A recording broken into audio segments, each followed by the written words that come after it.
มาสงคะมาสงคะมาสงคะ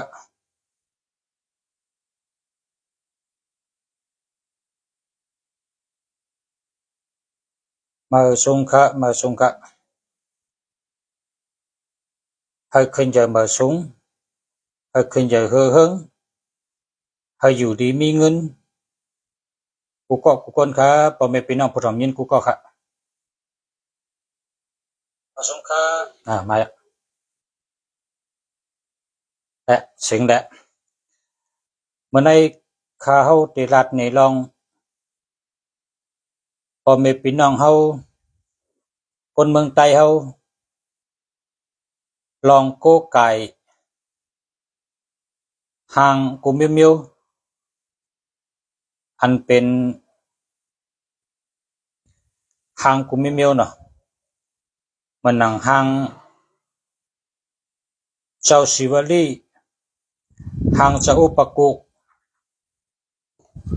ห่างเจ้าสังเกตเจนะห่างคนชิกยาห่างคนผีคนช้างห่างมหาปิงเนห่างเทพเจ้ากวนอูห่างเสือห่างไก่ห่างกุมิเมียวอันเป็นเฮาเกียกเฮแลเฮาก็ซื้อมาไว้ในเฮือนเฮานั่นเฮาเกียกเมียวแล้วก็เอามาโกไก่เฮาเกียกเมียวแล้วก็เอามาส่องไว้กะ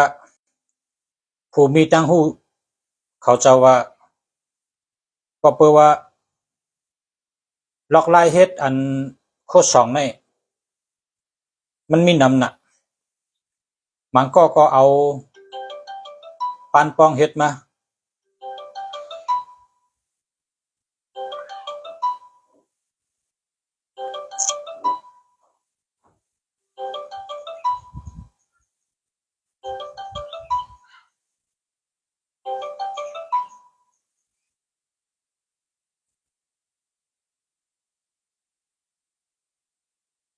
มันก็เอาปานปองเฮ็ดมาปานปองอันว่านั้นก็เป็นหมอกกุมิเมียวนั่นน่ะหมอกสั่งร้องว่าหมอกเข้าว่าหมอก12เลินว่าจังนี่ฮัลโหลค่ะอ้าว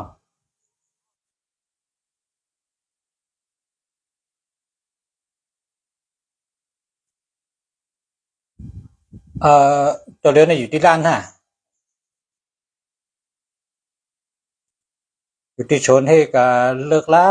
ยมันเลิกหลายล่ะก็ซื้อที่ร้านก็บางปอกก็มันมีก็เอาเฮาคะแลน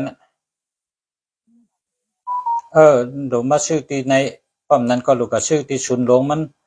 จังนั้นแกน่ะมีเป็นกา1,500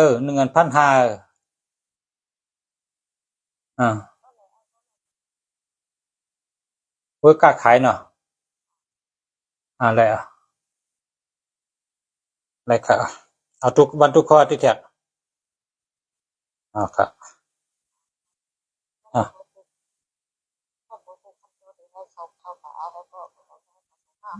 ่าอ่าอันไห้ถ้าปรุงวัดชงมานะโหลลงทะเวนเนี่ย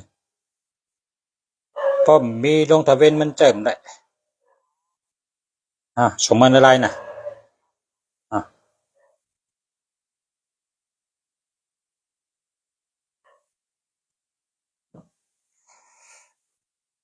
ล็อกไลน์เฮดโคชองในมังก็เอาลิ้นกัดนะลิ้นกัดเจ็ดตินะกัดกึนเนี่ย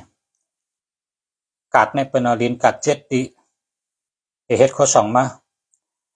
มังก็เอาลิ้นสนอันดีๆเนี่ยสนดีเนี่ยสนทั้งก็แหละที่เป็นสนดีสนเจ็ดติ นาเจ็ดตีนะเฮ็ดมามังก็เอาลินเจ้าเมืองเจ็ดตีเฮ็ดมานะ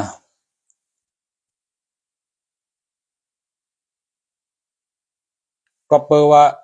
มันมีลายมันนำน่ะลอกลายเฮ็ดห่างอเมมิวเนี่ยลอกลายจังนั้นแหละเพราะว่าพอมีพี่น้องเฮาก็ซื้อมาส่องเป็นห่างไอ้หยังก็ดีกูเมียวนะดีกูเมียวไว้กะพอเอาเข้าเฮิรนมาแล้วโหลไล่เอาแผ่นแรงในสื่ออันตั้งโหลไล่เอาแผ่นแรงสื่อเพราะว่าสู่เจ้าเอาแผ่นแรงสื่อบ่ในผีตุบผีตับผียุบผียับผีตุบผีตับมาอยู่จอมใช่แหละมาอยู่เนิงค่ะเพราะสู่เจ้าโกไก่ในเตเดือดๆไม่ใกล้พิษกันใกล้หม้อกันเจอเลือดเจอไม่เจอพิษเจอลำไงเราใช่อย่าเจอจ้ำเป็นกว่าจึงนั้นค่ะอันนี้เราได้ฮู้ไว้ค่ะเนาะคนโกไก่โคช่องห่างในสังกอลีกุมเยอะกำกวนเฮาเกียกนะเนาะเกียกกว่าเกียกมันตั้งเกียกเหมือนกันกำในพี่น้องใต้เฮาอันเฮ็ดเจ้าเมืองวันเผอวันมันน่ะที่เจ้าเมืองใน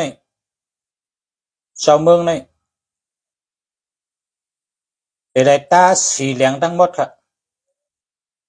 เพราะเขาเฮิงหลีโดยได้ตาสีเหลืองทั้งหมดปืนที่นั่งเขาเจ้าจะนั้นเป็นสีเหลืองเสาก็สีเหลืองตาสีเหลืองหมดนั่นน่ะเขาจะได้โกไก่เจ้าดีผีเมียดผีอันมีพุงมีกามผีอันมีปรามีศีลมีธรรมมีสติปัญญา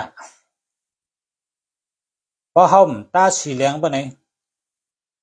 ผีที่นั้นน่ะผีที่อันอยู่จำกันนั้นเพราะทั้งว่าผีตุบผีตับนั่นน่ะมาอยู่ในมันแล้วก็ปองมาลงกลก็ลัดก้ามหุติปองมันจะผิดเตะมันมีปรามีมันเป็นผิดตุบผิดตับเพดมาลงก็เปิ้นกะลัดต่อก็เอ็กเสเปิ้นลาเสเปิ้นตัดก้ามมีร่อนมีแกนมีปัญญาเป็นกว่าจังนั้นเฮาอย่าไปกะไว้เพราะเฮากะไว้เขาไปกะไว้ญาผิดตุบผิดตับก้อยเพราะเฮาใครไรผีหลีเฮาก็โหลดตาสีเหลืองเพราะตาสีเหลืองเนี่ย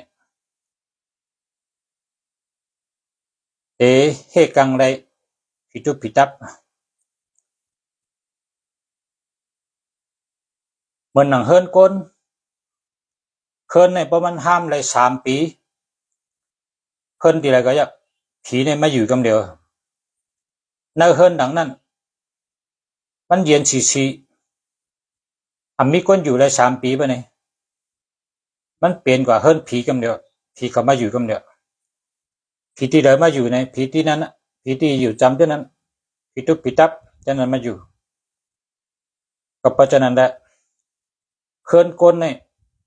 เพราะว่าเขาอยู่เนี่ยก็เขาหลุดเลยมีเสียงนะเราปุ๋ยเสียงไว้ปุ๋ยตาลาไว้ก็เลยปุ๋ยเปริกี้ก็เลยปล่อยเสีย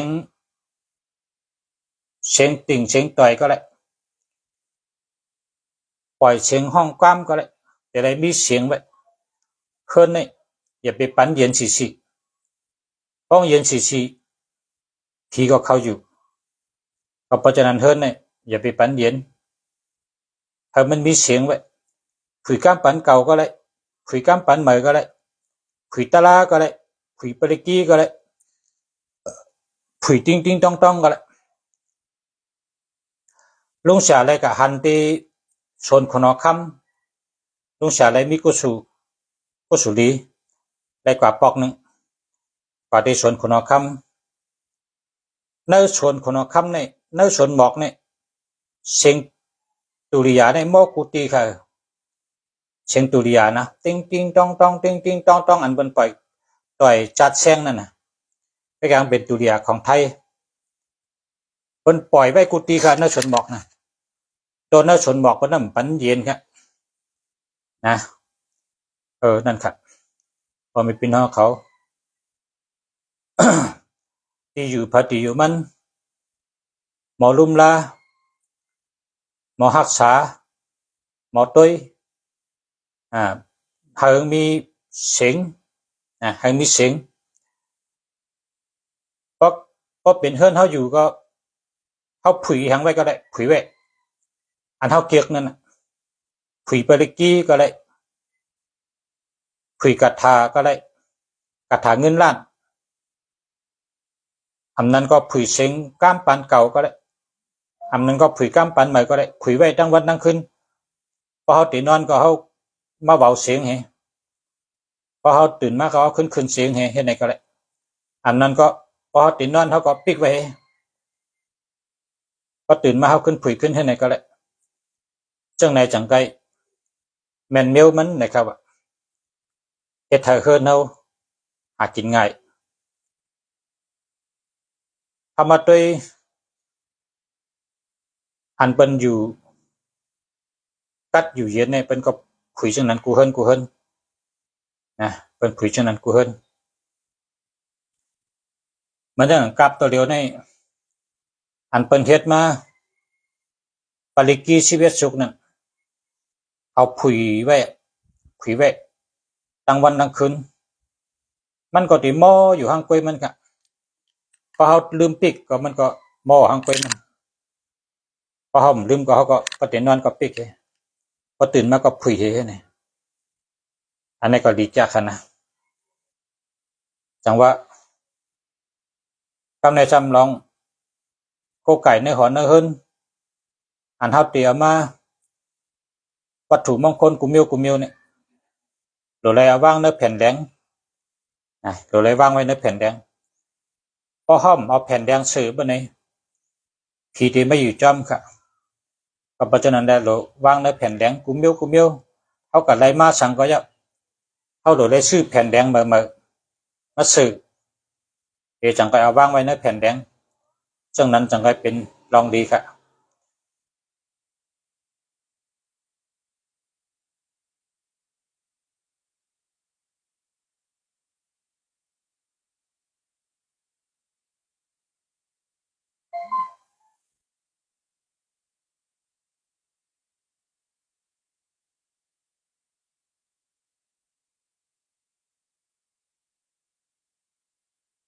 คำค่ะนะ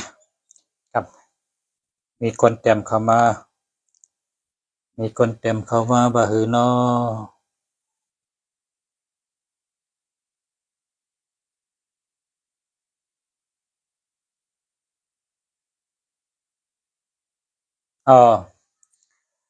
กาถาอันดีเลยเปิ้นผุยที่เฮิรนใน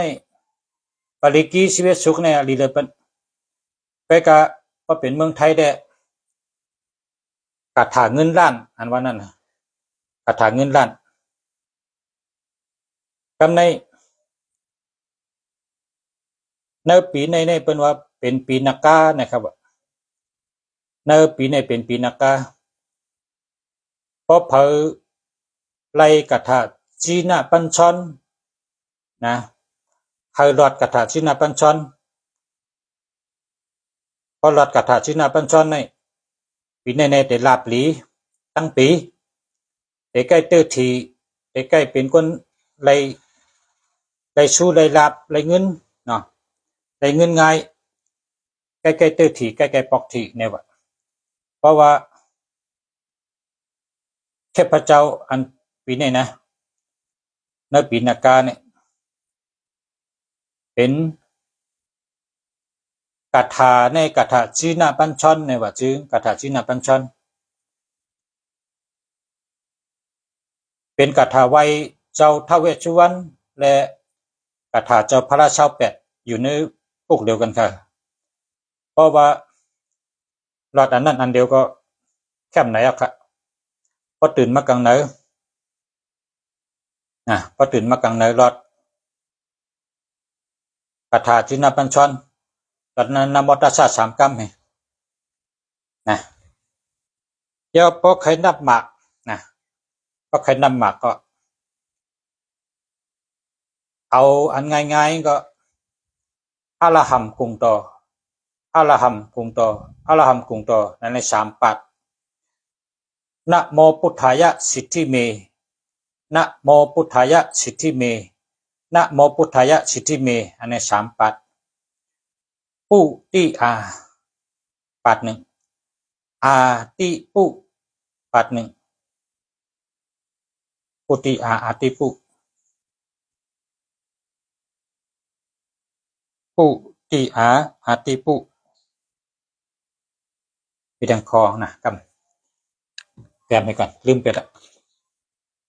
มันเป็นชามกำไว้ปุติอา1 ปัดอาติปุ1 ปัดปุติอาติปุกำในซ้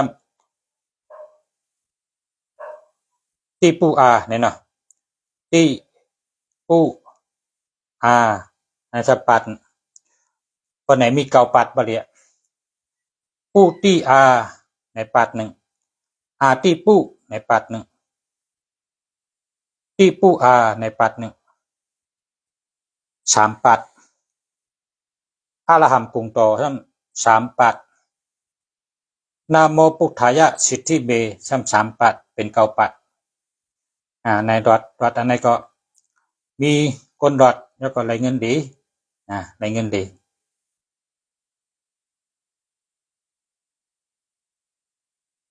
เพราะเป็นกถาพันง่ายๆตันมีข้าวย้ำนำหมักกังแล้วเจ้าก็หลุดลูกกับเหตุการณ์กังคำก็มาลึกเนี่ยเพราะเป็นคนที่มีข้าวย้ำก็รอดกถาปานกุมพระเป็นเจ้า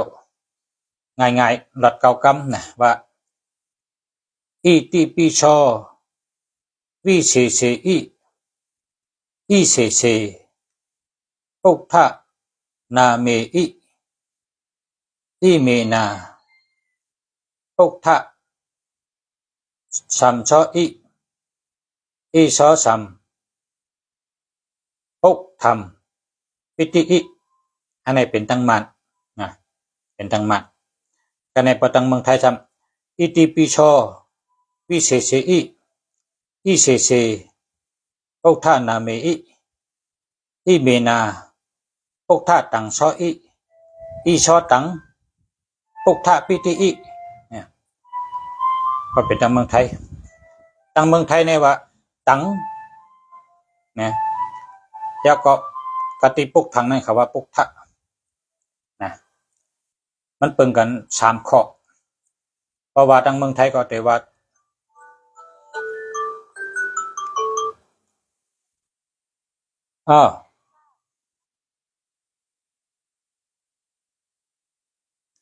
ลายจะส่งมาเด้อแม่นละ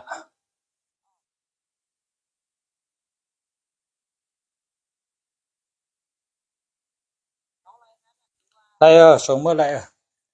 ตัวส่งเมื่อเฮิรนปะเทาจะชื่อเขาก็แก่ส่งน่ะ2-3 พันส่ง1 ปอกอ่ะ38นะขายปับขายดีนะนั้นส่งเมื่อลงที่เฮิรนเขากำเดียว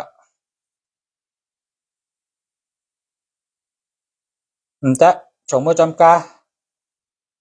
ถหลับท้องพอเมื่อกังน่ะ7 โมงพอ2 โมงก็ถึงอ่ะ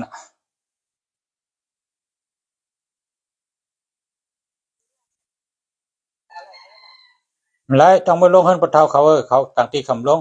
เฮิรนปะเทาเขาให้เขาจ่าย1 อัน10 บาทน่ะเขาจ่ายการลงเลย1 เดือนใน10 บาท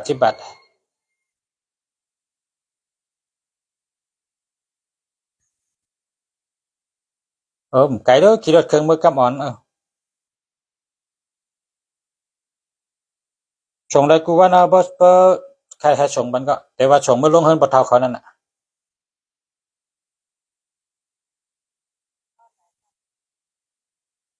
เพราะใครส่งเมื่อทงhơn chủ cháu có lại tem ti dụ sống mà nơi nơi này nè nè tem ti dụ sống mà à 1,500